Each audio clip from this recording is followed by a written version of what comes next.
Hello my home science learner. कल मैंने आप लोग को आहार के बारे में सब कुछ बता दिया था। आहार क्या है, उसका वर्गीकरण, उसके कार्य, उसके प्रकार। आज हम स्टार्ट करते हैं पोषण के बारे में। तो पोषण क्या क्या होता है? पोषण एक ऐसी प्रक्रिया होती है जिसमें पोषक पदार्थों का अंतर्ग्रहण, पाचन और शोषण, स्वांगीकरण, बहिष्करण किया जाता है। यानी कि पोषक पदार्थ कौन से हुए? मैंने आपको पहले ही वीडियो में बताया था कि प्रोटीन, वसा, कार्बोहाइड्रेट, विटामिन, खनिज और जल, ये हमारे हैं क्या? पोषक पदार्थ। तो इन्हीं पोषक पदार्थों को भोजन के माध्यम से ग्रहण करना है, यानी भोजन के माध्यम से इनको खाना। ठीक है। उसके बाद में इनका पाचन होना। पाचन क्या होना? यानी कार्बोहाइड्रेट का ग्लूकोज में टूटना, प्रोटीन का अमीनो एसिड में टूटना और वसा का फैटी एसिड और फैटी एसिड में टूटना। तो ये हो गया आपका जो पाचन की प्रक्रिया। उसके बाद में विटामिन और खनिज लवण, ये इनका सबका शरीर में अवशोषण होना। उसके बाद में ये हो जाने के बाद में जो रक्त होता है, वो रक्त, जो ये पोषक पदार्थ हो गया, इनका पाचन हो जाता है। तो ये फिर रक्त आता है शरीर में, और रक्त क्या करता है? इन पोषक पदार्थों में से ये जो पोषक पदार्थ टूट चुके होते हैं, उन पोषक पदार्थों को अवशोषित कर लेता है, ताकि वो कहाँ पे पहुँच जा सके? वहाँ कोशिकाओं में जा सके, और कोशिकाओं को दिया जा सके पोषक पदार्थ, और वहाँ से जो भी कार्य है वो किए जा सके। कोशिकाओं में जाती है, जैसे कार्बोहाइड्रेट, वसा जब कोशिकाओं तक गया तो वहाँ पे क्या हुआ? ऊर्जा की उत्पत्ति हुई, यानी स्वांगीकरण होना। तो जब शरीर द्वारा अवशोषित कर लिया गया पोषक पदार्थों को रक्त के माध्यम से, उसके बाद में क्या हुआ? ऊर्जा की उत्पत्ति हुई, यानी स्वांगीकरण हुआ।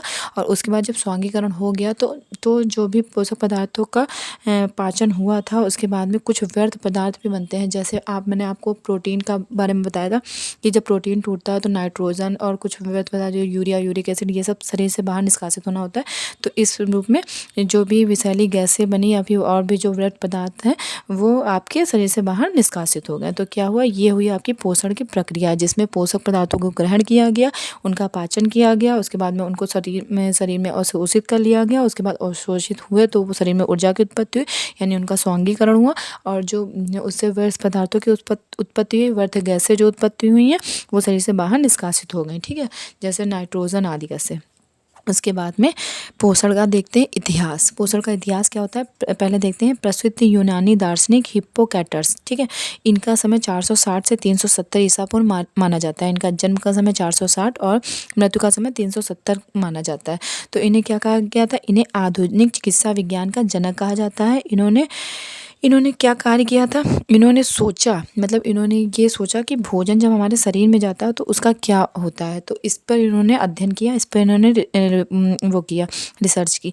तो इन्होंने जब देखा कि जो उन्होंने भोजन को दवा के रूप में माना। इन्होंने जब भोजन को बहुत अच्छे तरीके से समझा, उसके पोषक पदार्थों को के बारे में अच्छे तरीके से समझा, तो उन्होंने कहा कि भोजन ही दवा है। उन्होंने दवा मतलब किसी रोगी को सही करने के लिए दवा के स्थान पे भोजन को अधिक महत्व दिया। तो इन्होंने भोजन के बारे में ये अध्ययन किया, और उन्होंने बताया कि आपकी ये लाइन अच्छे से याद कर लीजिएगा कि भोजन ही दवा है। इन्होंने किसी भी रोगी को सही करने के लिए दवा की अपेक्षा भोजन को अधिक महत्व दिया। भोजन ही दवा है के सिद्धांत को इन्होंने माना, और भोजन बीमारियों को भी रोकता है, इसको इन्होंने माना कि किसी भी रोगी को सही अगर करना है तो उसके खाने पे अधिक से अधिक ध्यान दिया जाए, उसमें पोषक पदार्थों का अधिक से अधिक समावेश किया जाए, तो वह अपने आप ही धीरे धीरे सही हो जाएगा। ये किसका कहना था? ये कहना था हिप्पोक्रेटस का। ये कौन थे? आधुनिक चिकित्सा विज्ञान के जनक थे। उसके बाद में देखते हैं एंटोनी लेवाइजर। ठीक है, इनका नाम तो आपने बहुत अच्छे से सुना होगा। तो ये क्या है? ये पोषण विज्ञान के जनक कहलाए। क्या कहलाए? ये पोषण विज्ञान के जनक कहलाए। ठीक है, ये फ्रेंच वैज्ञानिक भी थे। ये रसायन विज्ञान के भी जनक थे। जो आपके एंटोनी लेवाइजर थे, वो फ्रेंच वैज्ञानिक थे, और उसके साथ साथ रसायन विज्ञान के भी जनक थे।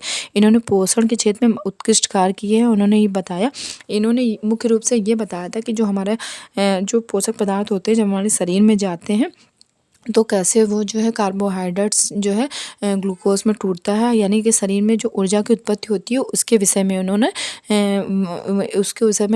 लोगों को बताया। क्या बताया? कि जो पोषक पदार्थ होते हैं वो शरीर में जाते हैं। मेन इन्होंने ऊर्जा पर कार्य किया कि जो हमारे पोषक पदार्थ शरीर में जाते हैं, वो किस प्रकार से कार्बोहाइड्रेट से हमें ऊर्जा प्राप्त होती है, किस प्रकार से वह शरीर में टूटता है, किस प्रकार से वसा शरीर में टूटती है। तो ये प्रक्रिया को इन्होंने बताया कि ऊर्जा की उत्पत्ति शरीर में कैसे होती है। कि इन्होंने बताया कि भोजन के माध्यम से शरीर में ऊर्जा की उत्पत्ति कैसे होती है। इसके साथ साथ इन्होंने श्वसन क्रिया को भी समझाया। जो श्वसन की प्रक्रिया होती है, इसको भी उन्होंने समझाया। और जो कैलोरी मीटर है, इसका भी आविष्कार किया है एंटोनी लेवाइजर ने। तो ये तीनों पॉइंट याद रखिएगा। एंटोनी लेवाइजर को पोषण विज्ञान के जनक भी कहते हैं, रसायन विज्ञान के भी जनक हैं। उसके साथ में ऊर्जा की उत्पत्ति के विषय में बताया, यानी कि शरीर में जो पोषक पदार्थ जाते हैं उनका विघटन कैसे होता है, उनसे क्या क्या किस चीज़ की उत्पत्ति होती है, ये सब इन्होंने ही बताया। और साथ साथ इन्होंने श्वसन क्रिया को भी समझाया और कैलोरीमीटर का भी आविष्कार किया इन्होंने। किसने? एंटोनी लेवाइजर ने। उसके बाद में कोलुथुर गोपालन, ये तो भारतीय हैं, आप लोग को सबको भी पता होगा। कोलुथुर गोपालन, एंटोनी लेवाइजर जो थे वो आपके कौन से थे? वो फ्रेंच वैज्ञानिक थे। और जब भारतीय पोषण विज्ञान की बात की जाए तो आप कोलुथुर गोपालन को लिखेंगे, ठीक है। ये भारतीय थे, ठीक है, जैसे कि नाम को से भी आपको लोग को समझ में आ रहा होगा। वो फ्रेंच वैज्ञानिक थे, एंटोनी लेवाइजर नाम से समझ में आ रहा है। वहीं आपके ये कोलुथुर गोपालन जो थे वो भारतीय पोषण विज्ञान के जनक थे। जो हमारे उसमें उत्तर प्रदेश में जो ICDS की योजना चल रही है, समेकित बाल विकास परियोजना जो चल रही है, तो उसको स्टार्ट करने का कार्य ये कोलुथुर गोपालन ने किया था। इन्होंने ICDS एकीकृत बाल विकास सेवा के लिए सबसे पहले प्रयास किया था। इसके साथ साथ जो मिड डे मील, जो बच्चों को दोपहर में भोजन दिया जाता है, मिड डे मील योजना इनके द्वारा ही शुरू की गई थी। किसके द्वारा? कोलुथुर गोपालन के द्वारा। उसके बाद में 19वीं शताब्दी आ गई। उसके बाद 19वीं शताब्दी में अमेरिका व यूरोप के अनेकों वैज्ञानिकों ने ऊर्जा चयापचय पर अध्ययन किया, प्रोटीन व अमीनो एसिड के गुणों की खोज की कि प्रोटीन कैसे टूटता है, प्रोटीन का विखंडन किसके रूप में होता है, ये सब 19वीं शताब्दी में खोज की गई है। उसके बाद खनिज लवण के महत्व को भी जाना गया, किसमें? 19वीं शताब्दी में। 20वीं शताब्दी में विटामिन की खोज की गई। तो आपको पोषण के इतिहास में बहुत ज़्यादा डिटेल में पढ़ने की ज़रूरत नहीं है। तो जितने भी जरूरी पॉइंट थे मैंने यहाँ पे सारे बता दिए हैं, ठीक है। आगे देखते हैं, फिर देखते हैं पोषण का महत्व। तो इस पोषण के महत्व में सबसे पहले विकास व रख रखाव। तो शरीर के विकास व मरम्मत व टूट फूट के लिए, शरीर के रख रखाव के लिए पोषण की आवश्यकता होती है। कौन से पोषण के माध्यम से, पोषक पदार्थों को ग्रहण करने से ही पोषण होता है, ये आप सभी लोग को पता है। तो विकास या रख रखाव के लिए, कोशिकाओं के निर्माण के लिए, टूट फूट की मरम्मत के लिए, शरीर के विकास के लिए, वृद्धि के लिए, मैंने आपको बताया था आहार वाले टॉपिक में कि जरूरी क्या होता है? प्रोटीन, ठीक है। उसके बाद में देखते हैं ऊर्जा प्रदान करनी है। पोषण का महत्व किसके लिए? विकास व रखरखाव के लिए, ऊर्जा प्रदान करने के लिए, स्वास्थ्य के लिए, मानसिक स्वास्थ्य के लिए। तो ऊर्जा प्रदान करने वाले में क्या है? दैनिक कार्यों और गतिविधियों को करने के लिए, अपने जो भी व्यक्ति के दिन प्रतिदिन के कार्य होते हैं। देखिए, कुछ लोग ऐसे होते हैं जो शारीरिक कार्य करते हैं, कुछ ऐसे होते हैं जो मानसिक कार्य करते हैं। तो जो मानसिक कार्य कर रहे होते हैं उनको बहुत कैलोरी की आवश्यकता नहीं होती है, लेकिन जो शारीरिक कार्य कर रहे होते हैं उनको ज़्यादा कैलोरी की आवश्यकता होती है। तो पोषण हमारे लिए क्यों आवश्यक? विकास व रखरखाव के लिए, ऊर्जा प्रदान करने के लिए, स्वास्थ्य के लिए। उसके साथ साथ जो हमारे शरीर में रोगों को दूर करने के लिए, शरीर में रोग प्रतिरोधक क्षमता को उत्पन्न करने के लिए, उपापचय क्रियाओं को नियंत्रित करने हेतु के लिए भी पोषण आवश्यक है। तो इसमें जो विकास या रखरखाव का कार्य कर रहा था, ये कौन कर रहा है? ये आपका कर रहा है प्रोटीन। इसमें क्या आ रहा है? इसमें सीधे आपको दिखाई दे रहा हो कि शरीर का विकास हो रहा है, टूट फूट की मरम्मत हो रही है, शरीर के रख रखाव हो रहा है, उसके शरीर की वृद्धि विकास हो रहा है और कोशिकाओं का निर्माण हो रहा है। तो ये सारा कार्य कौन करता है? प्रोटीन करता है। ऊर्जा प्रदान करने, दैनिक कार्यों के लिए, जो दिन प्रतिदिन के कार्य होते हैं उनको करने के लिए ऊर्जा की आवश्यकता होती है। वो किससे प्राप्त होती है? वो कार्बोहाइड्रेट और वसा से प्राप्त होती है, ठीक है। उसके बाद स्वास्थ्य है, रोग प्रतिरोधक क्षमता के लिए, उपापचय क्रियाओं को नियंत्रित करनी होती है। ये किसके लिए हो गया? ये हो गया विटामिन, खनिज लवण और जल हो गया, ठीक है। उसके साथ साथ मानसिक स्वास्थ्य है, तो मानसिक स्वास्थ्य के लिए भी पोषण आवश्यक है। जब आप शारीरिक रूप से स्वस्थ होंगे तभी आप मानसिक रूप से भी कार्यों को कर पाएंगे। जब आप मान लीजिए आपका शरीर ही स्वस्थ नहीं है तो आप किसी भी कार्य को किसी भी तरीके से नहीं कर सकते। इसलिए स्वस्थ रहने हेतु तो पोषण का बहुत ही ज़्यादा महत्व है। तो इसमें प्रोटीन, वसा, कार्बोहाइड्रेट, विटामिन, खनिज लवण, जल, तीनों छः आपके जो पोषक पदार्थ हैं उनके महत्व को यहाँ पे बताया दिया गया है। विकास या रख रखाव के माध्यम से ऊर्जा प्रदान करनी है, तो स्वास्थ्य है तो ये मानसिक स्वास्थ्य, ठीक है। देखते हैं आगे। अब देखते हैं पोषण के चरण। तो पोषण क्या होता है? पोषण में के चरण में आता है आपका अंतर्ग्रहण, फिर पाचन, फिर अवशोषण, फिर स्वांगीकरण, फिर बहिष्करण। यानी कि जब आप भोज्य पदार्थों को पहले पोषण कैसे स्टार्ट होता है? पोषण तभी स्टार्ट होएगा जब आप भोज्य पदार्थों में पोषक पदार्थों को लेंगे। पोषक पदार्थों को कैसे लेंगे? भोजन के माध्यम में। तो क्या होएगा? सबसे पहले भोजन के माध्यम से लेंगे, तो भोजन के माध्यम में मुंह के माध्यम से ग्रहण करेंगे, तो वो क्या हो गया? अंतःग्रहण हो गया। उसके बाद जब मुंह के माध्यम से आप ग्रहण करेंगे तो आपको पता है कि मुंह में ही पाचन शुरू हो जाता है। मुंह में पाचन शुरू हो जाता है। सॉरी, आप लोग को दिख नहीं रहा था। मुंह में पाचन शुरू हो जाता है। उसके बाद जब पाचन हो जाता है तो कार्बोहाइड्रेट टूट जाता है ग्लूकोज में, फिर वसा फैटी एसिड में, उसके बाद आपका क्या हो गया, प्रोटीन जो है अमीनो एसिड में। इस प्रकार से जो जो जिनका जिनका जिनका वो जिनके टूटने की प्रक्रिया होती है वो टूट जाते हैं। उसके बाद विटामिन, खनिज और जल का अवशोषण हो जाता है। ठीक है, उसके बाद अवशोषण हो जाने के बाद जो भी ये पोषक पदार्थ हो ये कोशिकाओं के माध्यम से अवशोषित कर लिए जाते हैं। ठीक है, कोशिकाओं के माध्यम से अवशोषित कर लिए जाते हैं ताकि ये अपना अपना कार्य कर सकें, शरीर को ऊर्जा की उत्पत्ति कर सकें, शरीर को चलाने में सहायता कर, रोग प्रतिरोधक क्षमता उत्पन्न कर सकते हैं। उसके बाद जब ये पोषक पदार्थों का अवशोषण हो जाता है तो क्या होता है, स्वांगीकरण, ऊर्जा की उत्पत्ति होती है। यानी कि जब मनुष्य के शरीर में पोषक पदार्थ गए, उनका पाचन हो गया, उनका अवशोषण हो गया, तो उसमें ऊर्जा की उत्पत्ति हो गई। इस प्रक्रिया को कहते हैं स्वांगीकरण। उसके बाद में स्वांगीकरण हो जाने के बाद में जो भी व्यर्थ पदार्थ बचे, जो भी विषैली गैसें बची, वो आपकी क्या हो गया, शरीर से बाहर निष्कासित हो गए। तो ये हो गया आपके पोषण के चरण। ठीक है, उसके बाद में देखते हैं पोषण के प्रकार। पोषण के प्रकार में आपके दो प्रकार होते हैं, एक होता है सुपोषण, दूसरा होता है कुपोषण। तो सुपोषण में क्या होता है, सुपोषण में होता है आपका संतुलित पोषण। तो सबसे पहले समझते हैं संतुलित पोषण को।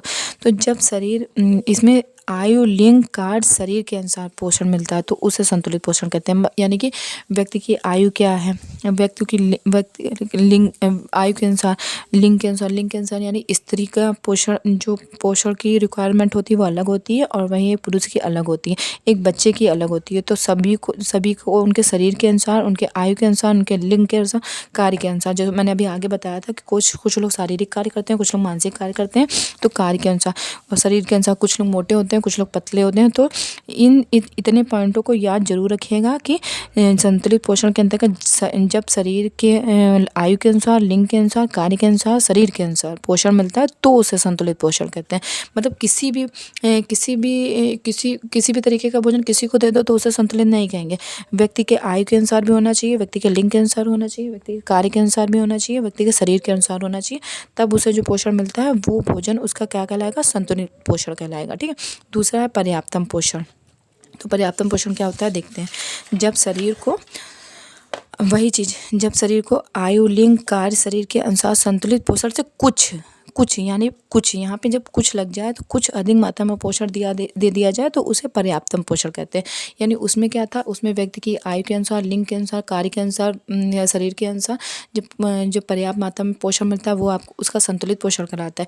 इसमें व्यक्ति की आयु, लिंग, कार्य, शरीर के अनुसार तो है, लेकिन कुछ मात्रा में जो पोषक पदार्थ हैं उनकी कुछ मात्रा में बढ़ोतरी होगी है, तो इसे पर्याप्तम पोषण कहा गया। ठीक है, जैसे मान लीजिए कभी कभी आपकी माँ आपको थोड़ा सा ज़्यादा खाना खिला देती हैं तो पोषक पदार्थ थोड़े अधिक पहुँच गए तो उसे ही बोल दिया जाता है पर्याप्तम पोषण। ये पर्याप्तम पोषण ही क्या करता है, ये आपका जो ग्लाइकोजन का भंडार होता है, मतलब जो आपका ग्लूकोज शरीर में होता है, ग्लूकोज जब स्टोर हो जाता है किसके फॉर्म में, ग्लाइकोजन के फॉर्म में, तो ये पर्याप्तम पोषण जो होता है यही आपके ग्लाइकोजन को स्टोर करने में सहायता प्रदान करता है। जो ग्लूकोज ग्लाइकोजन के फॉर्म में स्टोर हो जाता है कहाँ पे, लीवर में, तो ये पर्याप्तम पोषण के माध्यम से ही होता है, क्योंकि व्यक्ति थोड़ा ज़्यादा खा लेता है और ज़्यादा खा लेने पर के बाद में वही ग्लूकोज आपका ग्लाइकोजन में बदल के लीवर में स्टोर हो जाता है। ठीक है, तो आई होप आप लोग ये दोनों समझ गए, एक संतुलित पोषण, दूसरा आपका पर्याप्तम पोषण। ठीक है, अब देखते हैं कुपोषण। सुपोषण में तो जो होता है, सुपोषण में तो केवल इतना ही पूछते हैं, पर्याप्तम पोषण बहुत कम ही पूछते हैं, लेकिन आपका जो कुपोषण होता है ये बहुत अच्छे से देखिएगा क्योंकि ये तीनों पॉइंट पूछते हैं। इसमें क्या आ गया, अतिपोषण। तो अतिपोषण में क्या होता है, जब व्यक्ति जो है ज़रूरत से अधिक मात्रा में खाना खा लेता है तो उसे तो ऐसी स्थिति अतिपोषण की स्थिति कहलाती है। जैसे मोटापा में क्या हो गया, जैसे मान लीजिए आप खाते जा रहे हैं, बैठे जा रहे हैं और लेकिन बैठे हैं, लेटे हैं, उसको जो भी आप खा रहे हैं उसको कैलोरी को बर्न बिल्कुल नहीं करना है, जिससे कार्बोहाइड्रेट भी शरीर में बढ़ रहा है, वसा भी बढ़ रही, तो क्या हो जाएगा, तो आपका मोटापा हो जाएगा। मोटापे से आपको पता ही है कि हृदय संबंधी बीमारियाँ, मधुमेह, उच्च रक्तचाप, कितनी सारी बीमारियां जो मोटापे की वजह से ही होती हैं। उसके बाद में विषाक्तता, मोटापे के साथ में क्या होता है, विषाक्तता भी हो जाती है कि जब पोषक पदार्थों का अधिक मात्रा में लिया जाता है तो विषाक्तता हो जाती है। कैसे, जो आपका खनिज लवण होता है, मान लीजिए विटामिन है, अगर आप विटामिन डी अधिक मात्रा में ले रहे हैं तो क्या हो जाएगा, आपके शरीर में कैल्शियम जो है, विटामिन डी अधिक मात्रा, कैल्शियम का जो अवशोषण होता है विटामिन डी की सहायता से होता है। जब विटामिन डी अधिक मात्रा में, आवश्यकता से अधिक मात्रा में लेंगे तो क्या होगा, कैल्शियम का अवशोषण नहीं हो पाएगा, तो वही कैल्शियम जो है, आपको पता है कि जो पथरी होती है वो कैल्शियम ऑक्सीलेट की बनी होती है, तो वही कैल्शियम जो है एक पथरी का रूप ले लेगा जो आपके शरीर के लिए घातक होती है। ठीक है, उसके बाद में खनिज लवणों में देख लेते हैं, आप आयरन को ही ले लीजिए। तो जब आप आवश्यकता से अधिक मात्रा में आयरन का सेवन करेंगे तो उससे क्या हो जाता है, उससे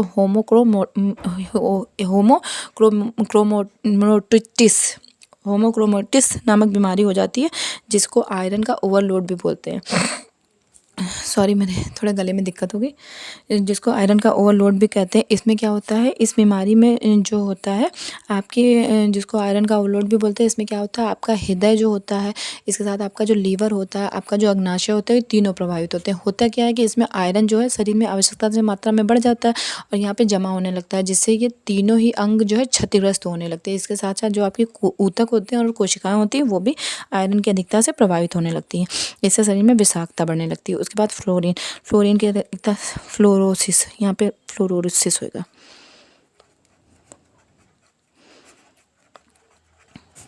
उसके बाद में जब फ्लोरीन के कद को अधिक मात्रा में लिया जाता है तो क्या हो जाता है, फ्लोरोसिस नामक रोग हो जाता है। इसमें क्या हो जाता है, इसमें दांतों पे जो है धब्बे पड़ जाते हैं। जिससे फ्लोरोसिस की अधिकता से दांतों में धब्बे पड़ जाते हैं। तो क्या हो जाता है, अतिपोषण, जब अधिक मात्रा में पोषक पदार्थों का ग्रहण किया जाता है तो मोटापा हो जाता है। इसके साथ साथ ये इसका कारण क्या है, कार्बोहाइड्रेट, वसा और विषाक्तता हो जाती है। ये किसके वजह से होती है, खनिज लवण, विटामिन के कारण होती है।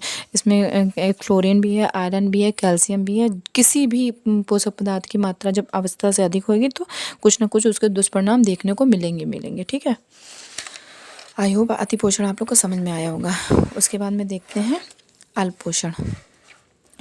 तो अल्पपोषण क्या होता है, जब जितनी आवश्यकता हो उतना भोजन भी ना प्राप्त हो, उसमें अति मतलब आवश्यकता से अधिक मिल गया। अल्पपोषण, इसमें जितनी आवश्यकता है शरीर की उतना भी प्राप्त नहीं हो पा रहा है, तो उसे अल्पपोषण कहते हैं। ठीक है, अल्पपोषण को भी दो भागों में विभाजित किया गया।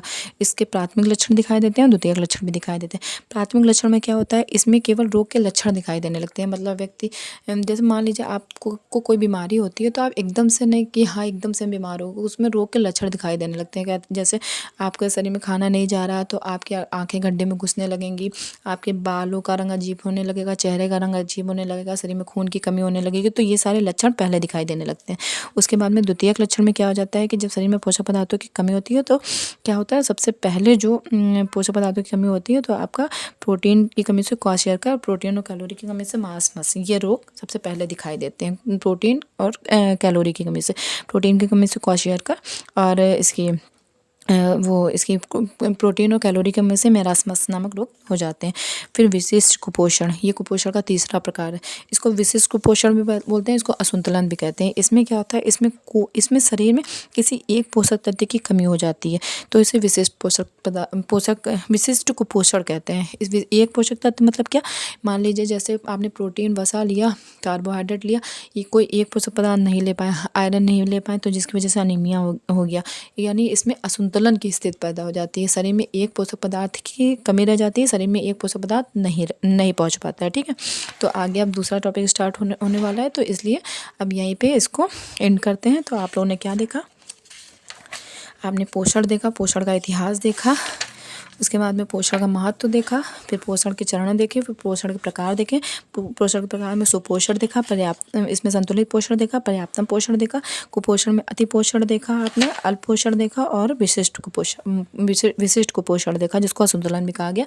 तो आई होप मैंने आप लोग को जितना भी पोषण के बारे में बताया वो आप लोग को अच्छे से समझ में आया होगा। तो मेरा वीडियो अगर अच्छा लगा तो प्लीज़ लाइक करिएगा, सब्सक्राइब करिएगा, शेयर करिएगा। Thank you so much.